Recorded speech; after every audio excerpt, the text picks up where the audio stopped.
Innal hamdalillah nahmaduhu wa nasta'inuhu wa nastaghfiruh wa na'udzu billahi min shururi anfusina wa min sayyiati a'malina.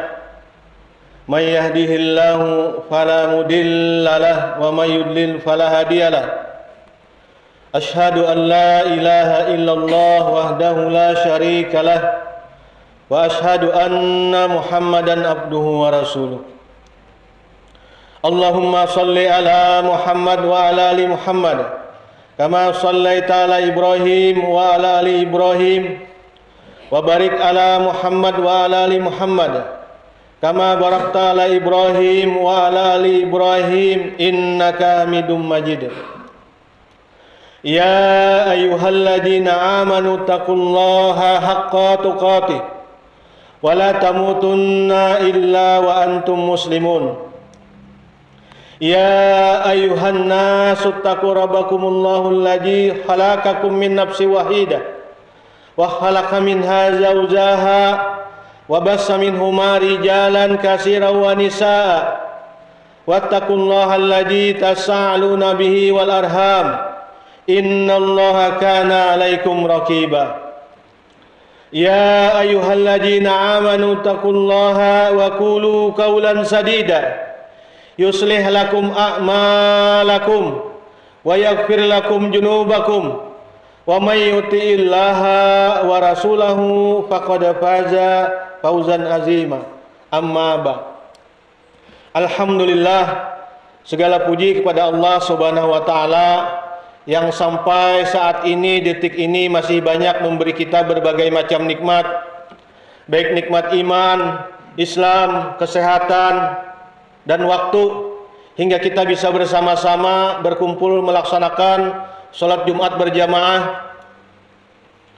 Dan juga salawat dan salam mudah-mudahan selalu terlimpah dan tercurah kepada junjungan kita Nabi Muhammad SAW beserta keluarga beliau, sahabat-sahabat beliau, hingga kita umatnya yang selalu bersemangat melaksanakan apa-apa syariat yang dibawa oleh Nabi Muhammad SAW. Jamaah Jumat yang berbahagia, Nabi Muhammad SAW setiap kali, setiap saat, dikala bertemu, dikala duduk-duduk bersama sahabat-sahabat beliau, tidak pernah beliau selalu mengingatkan untuk selalu kita bertakwa kepada Allah Subhanahu wa taala. Dan Allah pun di berbagai macam ayat di surah-surah dalam Al-Quran, Allah selalu mengingatkan kita untuk selalu bertakwa kepada Allah. Salah satunya Allah berkata, ya ayyuhalladzina amanu ittaqullaha haqqa tuqatih wa la tamutunna illa wa antum muslimun. Di sini Allah berkata, hai orang-orang yang beriman, ujar Allah, bertakwalah engkau sebenar-benarnya takwa, dan jangan sampai kata Allah, engkau meninggal, engkau mati dalam keadaan tidak bertakwa kepada Allah Subhanahu wa taala. Dan dalam hadis yang lain Nabi juga berkata, ittaqullaha haitsuma kunta.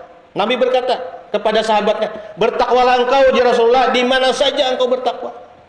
Baik di pekerjaan, baik di kantornya, baik di pasar-pasarnya, baik di rumahnya, dan tidak hanya di masjid saja kita bertakwa. Dan di hadis lain Nabi juga berkata, fattaqullaha mastata'tum. Nabi ini berkata nih, maksud bertakwa itu ya Rasulullah, bertakwalah semampu engkau. Kadanya guring di masjid, sembahyang di masjid seharian, kadang juga bertakwalah semampu engkau. Apa-apa yang disuruh Allah untuk dilaksanakan, ya Rasulullah, laksanakan semampumu. Misalnya sholat engkau tidak mampu berdiri, laksanakan secara berduduk. Kada bisa berduduk berabah, yang penting tetap melaksanakan ketaatan. Dan apabila apa-apa ya Rasulullah yang disuruh Allah untuk dilarang, disuruh untuk ditinggalkan, maka itu mutlak kita wajib meninggalkannya. Quran yang terdiri dari 6.000 sekian berapa ayat, misalnya diperas, dirangkum di Quran. Ini tujuannya apa? Untuk kita menjadi orang yang bertakwa. Intinya takwa. Namun di sini jangan teledor kita juga, bahwa takwa ini kata para ulama mencakup 3 bagian. Nah, ini terkadang kita di sini lalainya. Yang dimaksud dengan takwa kata para ulama ialah dia melaksanakan hak-hak Allah. Yang pertama, berakhlak kepada Allah. Yang kedua, ujar para ulama, dia melaksanakan apa-apa yang dibawa oleh Nabi Muhammad sallallahu alaihi wasallam. Artinya dia berakhlak kepada Nabi Muhammad sallallahu alaihi wasallam. Dan yang ketiga, kata para ulama, nah dia di sini berakhlak kepada sesama manusia. Nah, jadi yang namanya takwa harus mencakup 3 kategori ini. Yang pertama tadi ialah dia jangan sampai meninggalkan hak-hak Allah. Apa maksudnya? Nah, maksudnya bahwa kita di sini hidup di dunia hanya apa? Hanya untuk beribadah kepada Allah Subhanahu wa taala. Wa ma khalaqtal jinna wal insa illa liya'budun. Ma uridu minhum min rizqi wa ma uridu ayyudimun. Innallaha huwar razzaqu dzul quwwatil matin. Di sini Allah menyuruh kita bahwa setiap yang diciptakan Allah nih, baik jin dan manusia, sampai di binatang, sampai makhluk hidup lainnya, diciptakan Allah tidak lain hanya apa? Illa liya'budu. Beribadah kepada Allah Subhanahu wa taala. Nah, namun di sini bagaimana beribadahnya? Kan Quran sudah menyuruh juga di surah Al-Fatihah.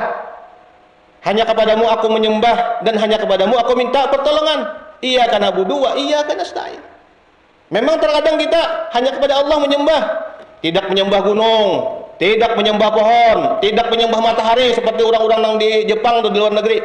Namun apa? Apabila kita meminta, nah bisa minta kepada selain Allah. Nah, ini maksudnya kita menjaga hak Allah. Terkadang minta selain kepada Allah.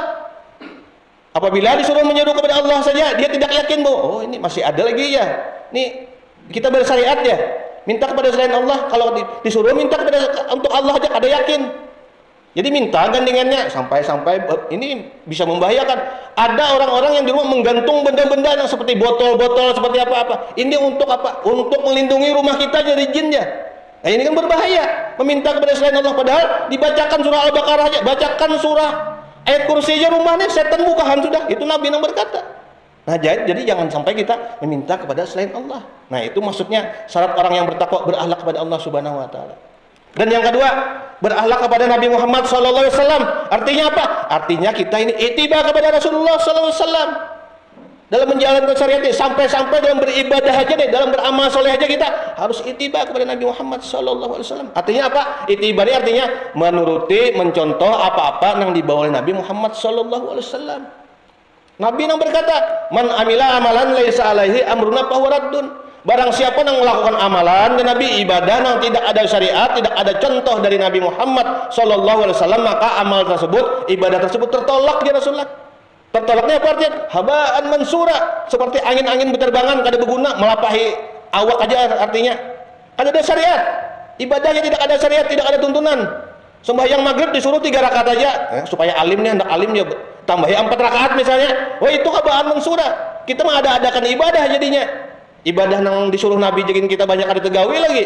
Sembahyang malam, sembahyang duha, sembahyang sunnah, macam-macam banyak ada tegawi. Sembahyang maghrib 4 rakaat misalnya, supaya hendak nih bagus nih banyak pahalanya. Nah itu kan menambah-nambah ibadah nih, tidak ada syariat dari Nabi Muhammad sallallahu alaihi wasallam.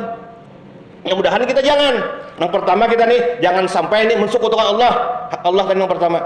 Yang kedua tadi kan ciri orang bertakwa tadi adalah selalu mentaati apa-apa yang dibawa oleh Nabi Muhammad sallallahu alaihi wasallam. Sami'na wa ta'na. Dan yang ketiga, dan yang ketiga ini ada juga di surah dipadahkan Allah sudah. Di surah Ali Imran 134. Alladzina yunfikuna fis sarra'i wad dharra wal kadhiminal ghaiza wal afina 'anil nas wallahu yuhibbul muhsinin. Ciri-ciri orang yang takwa tadi, orang yang ini tadi, baik hubungan sesama manusia. Alladzina yunfikuna fis sarra'i wad dharra. Jadi Nabi dia dalam setiap keadaan, dalam setiap kehidupan dapat selalu berbuat baik di kala lapang, di kala susah. Alladzina yunfikuna fis sarra'i wad dharra, baik lapang baik susah. Misalnya seorang pedagang, pegawai kantor, dapat selalu nih berbuat baik nih di kala lapang, di kala susah. Pedagang misalnya, kita sebagai pedagang modal deh 100.000, kita tawarkan misalnya 200.000 misalnya nih. Lalu ada orang yang menawar, ibu-ibu menawar 50.000 aja jadi ibu-ibu nih. Jadi kita pedagangnya karena emosi. Nah, padahal kan kada boleh emosi kan. Kita tuh maksudnya manusia ini bersifat memang fitrahnya. Kita ini bersifat sesuai dengan apa yang sifat kita hadapi. Kalau orang baik biasanya kita baik juga. Kalau orang yang kada baik biasanya manusia bersifat kada baik. Itu fitrah manusia memang. Tapi agama tidak mengajarkan seperti itu. Agama mengajarkan alladzina yunfikuna fis sarra'i wad dharra. Orang tadi baik kah kada baik kah kita berusaha tetap stabil. Tapi memang sulit. Tapi kan ajaran agama mengajarkan, jadi kita berusaha. Memang berusaha. Misalnya ditawar orang 50.000, lalu pedagangnya sarek. Cari aja se-Indonesiaan yang ada harga segitu aja. Nah, itu kan tidak boleh. Tidak boleh itu kita sebagai pedagang. Dicontoh karena kita sebagai pedagang. Begitu juga di perkantor, kita gawe di kantor, gawe di mana aja dalam menghadapi berinteraksi dengan sesama manusia, hendaklah bersabar. Memang berat. Tapi kan karena agama mengajarkan supaya kita bisa menjadi orang yang bertakwa, mengamalkan ini, alladzina yunfiquna fis-sarra'i wad-dharra tadi, setiap saat keadaan bagaimana tetap stabil maksudnya. Mudah-mudahan kawan kita. Dan yang kedua, ya Nabi Muhammad, seandainya kita ada stabil juga tetap nih melakukan suatu kesalahan, maka ada pulang jalan yang keduanya. Wal kajiminal ghaidha. Orang-orang yang bisa menahan emosinya supaya tidak terjadi marah. Nah, ini bahaya. Karena apa? Ini saya membaca di Badan Statistik tahun 2024, ini penelitian baru aja, Badan Statistik Kemenak, bahwa tingkat perceraian di Indonesia 63%. Bayangkan. Yang pertama, faktor utamanya ini gara-gara verbal. Verbalnya artinya mulut. Karena tidak bisa menahan emosi. Nah, itu bayangkan. Nomor satu itu. Yang kedua tuh ada perselingkuhan, ada masalah ekonomi, ada masalah yang bekerja jauh tidak pulang. Itu cuma yang pertama ini gara-garanya ini hubungan verbal, pertengkaran yang terus-menerus. Nah, ini kan berbahaya. Dan ini kita semua sudah tahu memang ini berat, memang. Tapi karena diingat-ingatkan kan kita mudah-mudahan bisa melaksanakan. Dan yang ketiga kata Nabi ini orang yang bisa berhubungan dengan manusia tadi, seandainya terjadi juga nih, kita tidak bisa berbuat baik di kala lapang, di kala susah. Habis itu terjadi juga emosi yang memuncak, tidak bisa mengendalikan. Maka yang ketiga ya Nabi, ini laksanakan yang ketiga. Wal afina anin nas. Orang-orang jadi yang bisa memaafkan sesama manusia. Nah, misalnya terjadi juga, kita namanya manusia bisa aja terjadi terkadang emosi, tapi kita bisa memaafkan akhirnya. Nah, apabila terjadi tiga ini, jadi kita bisa menggawi, maka ini termasuk orang yang takwa, maka Allah akan cinta kepada kita. Wallahu yuhibbul muhsinin. Nah, jadi itu orang-orang yang cintai Allah jadinya. Jadi tiga kategori ini mudah-mudahan kita kalau menggawi.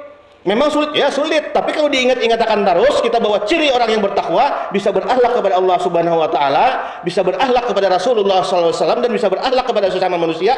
Itu adalah orang yang yuhibbul muhsinin. Allah menyukai ya Allah orang-orang yang yuhibbul muhsinin. Uhibbu ini artinya dicintai Allah, muhsinin artinya orang-orang yang berbuat kebaikan.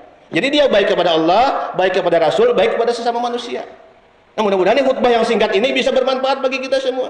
Dan kita termasuk apa? Orang yang selalu disambat Nabi tadi, ittaqullah haqqa tuqatih wa la tamutunna illa wa antum muslimun ya Rasul. Bertakwalah ikam di mana saja berada. Mudah-mudahan kita bisa mengerjakan ini. Walaupun berat, tapi kan karena diingat-ingatkan terus, kita berusaha menjadi orang yang bertakwa. Jangan sampai mati ya Rasulullah tidak dalam keadaan takwa. Nah, sekian khutbah yang singkat ini, mudahan bermanfaat bagi kita semua. Aqulu qauli hadza li wa lakum li syairil muslimin min jambi fastaghfiruh innahu wal ghafurur rahim.